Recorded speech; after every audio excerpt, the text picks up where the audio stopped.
First KCR పెట్టిందేమో ఒక 4 నెలలు ఇచ్చిండు. అది అయిపోయినాక వానాకాలం భరోసా రైతు పెట్టుబడి సాయం మొత్తానికి ఎగ్గొచ్చిండు. చూదాము విధి విధానాలు ఖరారు అవుతున్నాయి, అది అయిపోయినాక చూదాంలే అని చెప్పేసి మొత్తానికే ఎగ్గొచ్చిండు. అవి ఒక 7,500 రూపాయలు ఒక్కొక్క ఎకరానికి.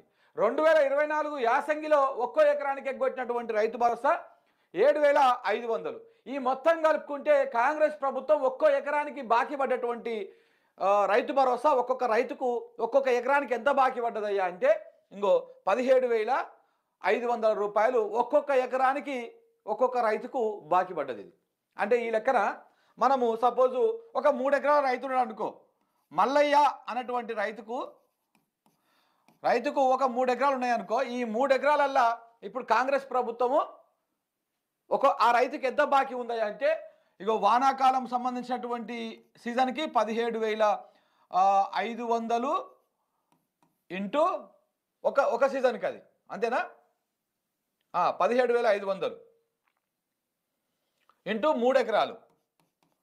ఈ ఒక్క రైతుకు ఎంత అవుతుంది అప్పుడు? ఇగో లెక్క దీన్ని 17,500 ఇంటూ 3 ఎకరాలు 30, ఇదొక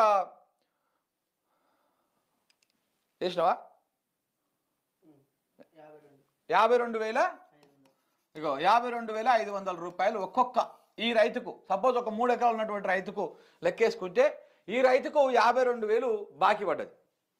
52,000 బాకీ పడ్డది అంటే చూడండి ఎంత మోసం చేసిందో కాంగ్రెస్ ప్రభుత్వం. ఈ రైతుకు 52